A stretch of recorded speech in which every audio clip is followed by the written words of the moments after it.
ਸਤਿ ਸ਼੍ਰੀ ਅਕਾਲ ਜੀ। ਤੁਸੀਂ ਵੇਖ ਰਹੇ ਹੋ ਪੰਜਾਬੀ ਪ੍ਰਚਾਰ ਤੇ ਅਸੀਂ ਇਸ ਵੇਲੇ ਆ ਗੁਰਪੁਰਬ ਤੇ ਨਨਕਾਣਾ ਸਾਹਿਬ ਤੇ ਸਾਡੇ ਨਾਲ ਮੌਜੂਦ ਨੇ ਇੰਡੀਆ ਤੋਂ ਇੱਕ ਸਿੱਖ ਯਾਤਰੀ ਆਏ।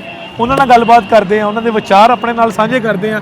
ਹਾਂਜੀ ਵੀਰ ਜੀ, ਕੀ ਹਾਲ ਹੈ? बहुत बढ़िया। वाहिगुरू जी का खालसा वाहिगुरू जी की फतेह। ਮੈਨੂੰ ਇਹ ਦੱਸੋ ਕਿ ਤੁਹਾਡਾ ਨਾਮ ਕੀ ਹੈ ਤੇ ਤੁਸੀਂ ਕਿੱਥੋਂ ਆਏ ਹੋ? मेरा नाम मनिंदर सिंह है तो मैं इंदौर मध्य प्रदेश इंडिया तो आया। ਇੰਡੀਆ ਤੋਂ ਆਏ। ਉੱਥੇ ਕੀ ਕਰਦੇ ਹੋ ਤੁਸੀਂ? मैं स्टूडेंट है, पढ़ाई करता हूँ ਕਿਹੜੀ ਪੜ੍ਹਾਈ ਕਰਦੇ ਹੋ? लॉ दी।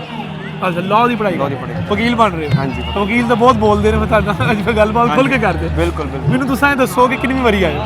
ये मेरा पहला ਅੱਛਾ, पहली ਪਹਿਲਾ यात्रा ਚੱਕਰ है मेरी ननकाना साहब। ਅੱਛਾ। ਤੇ ਕਿੰਨੀ ਦੇਰ ਤੋਂ ਟਰਾਈ ਕਰ ਰਹੇ ਹੋ ਕਿ ਤੁਸੀਂ? मैं फर्स्ट टाइम ट्राई किया, फर्स्ट टाइम ही हो गया वीज़ा। ਅਰੇ गुरु ਵਾਹ। नानक महाराज जी की कृपा। ਅੱਛਾ, फर्स्ट टाइम ट्राई किया। ਤੇ ਕਿਵੇਂ ਦਾ ਲੱਗਾ ਜਦੋਂ ਤੁਸੀਂ ਲੰਘ ਕੇ ਆਏ ਹੋ?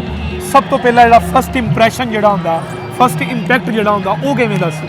वो मैं दस सकता दोनों भाईचारे थे।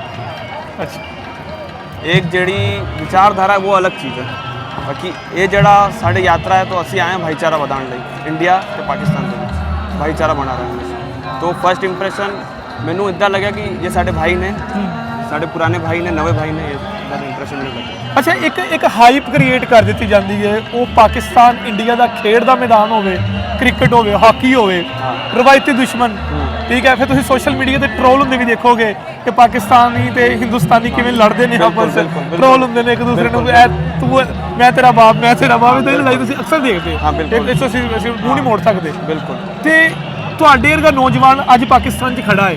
ਮੈਂ ਨਹੀਂ ਕਹਾਂਗਾ ਤੁਸੀਂ ਸਾਡੀ ਤਾਰੀਫ ਕਰੋ, ਤੁਸੀਂ ਸੱਚੇ ਮਨ ਨਾਲ ਦੱਸੋ ਕਿ क्या ये चीज़ सानू करनी चाहिए? नहीं, बिल्कुल। किसी देश नू किसी नू कभी बदनाम नहीं करना चाहिए। वो कोई भी है, कोई भी असी है, या है, कोई भी है। उधर दे लोग साढ़े अपने ने, वो भी इंसान ही ने। बिल्कुल इंसानियत दा जब जड़ा परचम गुरु नानक महाराज जी दा उसनू कायम रखने लई सानू इंसानियत दा प्रचार करना चाहिए। ਜਦੋਂ ਤੁਸੀਂ ਆਉਣ ਲੱਗੇ ਸੀ ਉਦੋਂ ਦੋਸਤਾਂ ਨੇ, ਫੈਮਲੀਜ਼ ਨੇ, ਘਰਦਿਆਂ ਨੇ ਕੀ ਰਿਐਕਸ਼ਨ ਦਿੱਤਾ ਸੀ ਕਿ ਯਾਰ ਪਾਕਿਸਤਾਨ? घर वाले ने तो क्या कि तुसी जाओ, मैनू क्या तुसी जाओ, बोले असी कभी जा नहीं पाए। असी यही भुलेखे विच रह गए कि जो पहला वीज़ा पाकिस्तान का लग जाता है तो कोई कंट्री उन्होंने वीज़ा नहीं देती। इधर तो मिथ है उधर। अच्छा, ये मिथ है, मिथ है उधर, मिथ है। सच्चाई है? सच्चाई नहीं, कोई सच्चाई नहीं है। ठीक है। पाकिस्तान तो भी अमेरिका जानते हैं सिटीजन, कनाडा भी जानते हैं, यूके भी जानते हैं। ये तो मिथ है सिर्फ। तो मैं क्या कि मैं तो गुरु नानक पास दरते जा रहे हैं, जो होगा भविष्य में बहुत बढ़िया ही होगा। ਤੇ ਦੋਸਤਾਂ ਦਾ ਕਿਸੇ ਨੇ ਕੋਈ ਨੈਗੇਟਿਵ ਕਿਹਾ ਹੋਵੇ ਕਿ ਯਾਰ ਤੇਰਾ ਧਿਆਨ ਨਾ ਰਹਿਣਾ ਯਾਰ ਇਹ वो? नहीं, किसी ने इस तरह तो कोई नहीं किया। मैंने विश्वास थी कि ਅਸੀਂ गुरु नानक ਤੇ ਦਰ ਤੇ ਜਾ ਰਹੇ ਹਾਂ ਤਾਂ ਸਾਨੂੰ ਕੋਈ ਮਤਲਬ ਕੋਈ ਹਾਨੀ ਨਹੀਂ ਹੈਗੀ। ਇਹ ਮੈਨੂੰ ਪਤਾ ਸੀ। ਸਭ ਤੋਂ ਵਧੀਆ ਸ਼ੈ ਕਿਹੜੀ ਲੱਗੀ ਸਾਡੀ ਤੇ ਪਾਕਿਸਤਾਨ ਦੀ ਆ ਕੇ? ਸਭ ਤੋਂ ਵਧੀਆ ਸ਼ੈ ਕਿਹੜੀ ਲੱਗੀ ਕਿ ਯਾਰ ਇਹ ਚੀਜ਼ ਬੜੀ ਵਧੀਆ ਇਹਨਾਂ ਦੀ? ਜੋ ਸਾਨੂੰ ਸਿਕਿਉਰਿਟੀ ਦਿੱਤੀ ਹੈ ਗਵਰਨਮੈਂਟ ਵੱਲੋਂ, ਉਹ ਮੈਨੂੰ ਬਹੁਤ ਵਧੀਆ ਲੱਗੀ।